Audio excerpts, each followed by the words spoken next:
大家好，我係設計師阿 Ben。喺香港每年咧都會有幾次喺灣仔會展嗰度咧有啲家居博覽，咁裏邊咧都會有好多裝修嘅情報啊、家居嘅資料，我哋可以睇到嘅。咁咧，我哋今次特別啲，咁而家我哋身處喺邊咧？就係身處喺深圳嘅福田會展中心。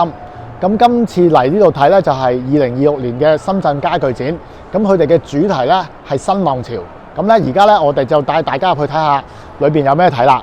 今次呢個展覽咧，主要係分咗4個館嘅。咁2號館咧就係品牌館，3號館咧就係後浪引力場館，4號館咧就係一起策展館，5號館咧就係設計前沿館。咁每個館咧都分別有唔同嘅特色嘅。咁我哋而家就去睇啦。咁咧，我哋喺香港咧買床褥咧，通常都係會某幾個特定嘅牌子嘅，因為都係質量好嘅。咁但係咧，佢哋嘅床褥咧都一般比較簡單，冇咩特別功能，就係一張床褥嘅啦。咁咧，我哋咧嚟到今次嚟到呢個車瑞呢個牌子，咁咧佢係做智能床嘅，包括智能床架同埋智能床褥嘅。咁我哋睇下佢有咩功能啦。好，咁我哋而家試一試啦。咁咧，其實咧呢張床同埋床褥咧，佢係有遙控可以控制，同埋咧有 Apps 可以控制，同埋咧其實佢亦都有語音可以控制嘅。咁咧而家我哋先係遙控器控制一下先。咁咧其實呢個智能床架同床褥咧有咩功能咧？其實咧佢係可以當佢梳化咁，撳咗呢個掣咧佢就會個床背會升起。咁咧呢一個咧就係個腳位嗰度會升起嘅。咁佢可以因應你唔同嘅情況咧，佢有4個 setting 俾你校去某個位置，等你平時你係睇電視用啊、閱讀用啊，係啦，或者夜晚想瞓好啲嘅時候用法咧，佢都可以 setting 到，有4個 setting 嘅。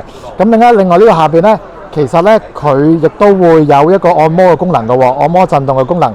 咁咧呢個係嗰個背脊頸部嗰個按摩嗰個功能嚟嘅。咁呢個咧就係嗰個我哋嗰個腳部到腰到腳部嗰個功能嚟嘅。咁呢個咧又係震動咧，佢有3款唔同嘅模式咧，你係可以自己設定嘅。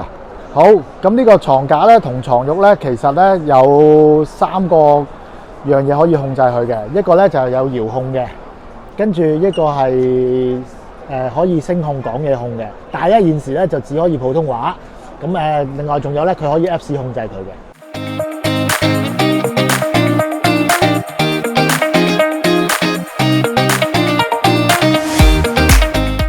好，咁我哋嚟到呢個品牌館喎。咁我哋嚟到個左宇家具啊。咁咧呢個家具咧有咩特別咧？就係佢哋啲茶几咧比較特別㗎。咁好似呢個咁啦，佢係一個有儲物功能嘅，亦都有旋轉。咁咧就比較有意思啦，因為我哋喺香港咧好多時候咧見到嗰啲茶几咧都係有啲古板嘅。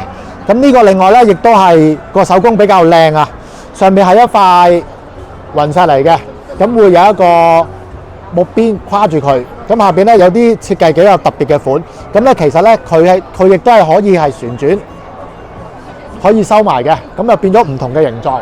咁呢間咧就比較特別啦，呢間家具店。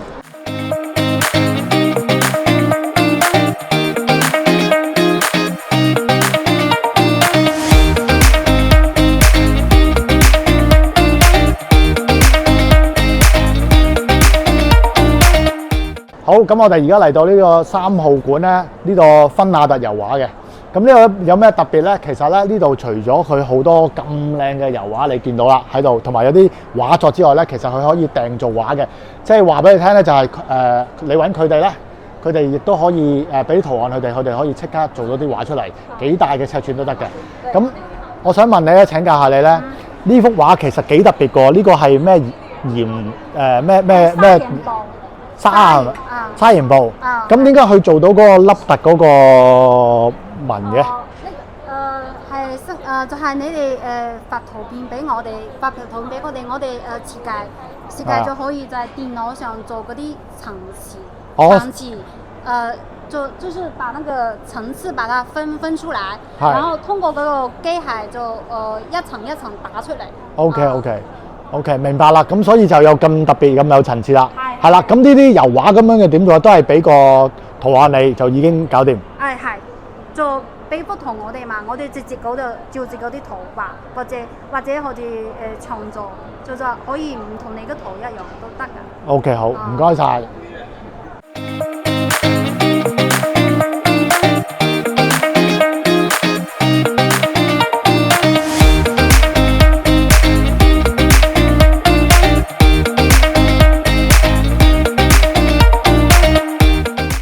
咁我哋而家喺3號館喎，仍然喺咁啊後浪引力館。咁咧嚟到呢度咧，其實咧都會有好多唔同擺設同埋有雕塑品嘅店喺度嘅。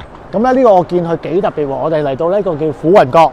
咁咧老細頭先講俾我聽咧，呢一個嘢有個馬拉住咁多唔同嘅鋼，呢個叫咩？就叫馬達飛燕。咁咧成個造型咧係好特別嘅，個頭喺前邊，跟住咧就拉過成身，好似有一個雲一個飛燕咁樣拉住，咁啊呢個係一個尾嘅，係咁樣啦，非常之特別。咁啊其他嘢咧，呢啲造型啊都係好特別，咁喺香港比較少見到嘅。咁我哋嚟到呢個深圳家具展呢個虎雲閣咧，我哋都睇到。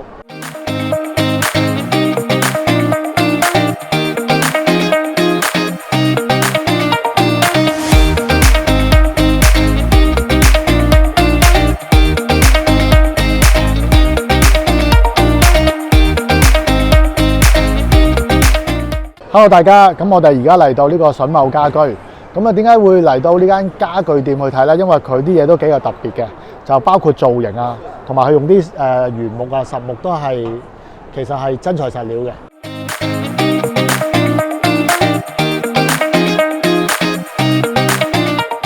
係，咁我哋咧而家咧就請到阿筍茂家私嗰個負責人兼呢個好多家私嘅設計咧，都係佢負責嘅。咁咧阿水哥，咁啊介紹佢啲家私啦。咁咧你見到好多嘢咧，都係阿水哥 design 嘅。咁我又特別中意呢張單椅啊。咁啊水哥，即係講嗰個設計來源係咩？其實真係幾特別嘅喎。你見到呢一張椅咧，其實咧正面睇落去就係一個鎖匙孔，係舊式嗰種一個圓圈加一條尾嗰種鎖匙孔啊，好特別嘅。係啦，咁其實嘅成個造型啊，同埋啲布料咧，都係好靚嘅。咁咧，我頭先都試過坐嘅，又舒服嘅喎。其實咧，要一件家具咧，要做到個型又靚又坐得舒服咧，個難度係好高嘅。咁我真係非常佩服呢件。係啦，咁啊，其實呢度咧有好多其他好靚嘅家私，咁我哋都會睇下。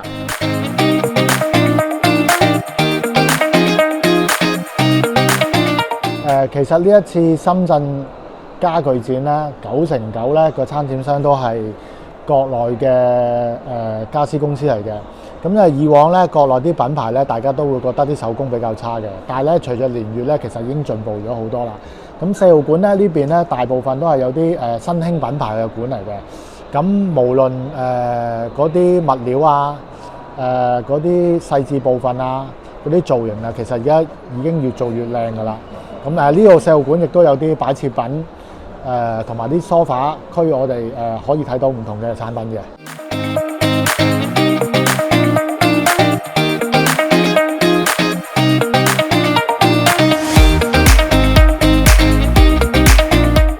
咁咧，剛剛咧，我哋咧已經行過呢4個館啦。咁我哋亦都睇咗好多嘢。咁咧，其實咧，裏邊呢個展館裏邊咧，大部分嘅參展商咧，都其實喺廣東省嘅，喺佛山咧裏邊係最多。咁咧，如果有朋友咧想知道裏邊頭先介紹嗰啲油畫啊、家私啊、嗰啲聯絡方式咧，其實可以 PM 我哋，咁我哋會答翻俾你嘅。咁咧，另外咧，其實可能呢一條片咧出街嘅時候咧，個展已經完咗啦。咁咧，有啲朋友可能會問：喂，咁我哋點樣睇啊？咁其實咧就唔使擔心嘅。咁咧深圳家具展咧，其實一年係會有2次，有時甚至乎係3次嘅。第一次咧就會喺而家呢個時候，就係3月份或者4月份嘅。咁第二次咧通常都會喺10月或者11月份嘅。咁咧除咗深圳家具展之外咧，其實會有東莞家具展，同埋咧會有廣州家具展同埋廣州設計周嘅。咁我哋咧喺以下跟住我哋嘅視頻裏邊咧，我哋一路咧都會介紹呢啲咁嘅展會同埋設計周嘅。咁希望大家就有機會就嚟多啲參觀。如果需要下次想嚟深圳家具展想要資料嘅，亦都可以 PM 我。咁係今日咁多啦，唔該晒。如果大家中意我哋呢條片，請大家 like、訂閱同留言。想知道片裏面更多資訊嘅，可以 PM 我哋。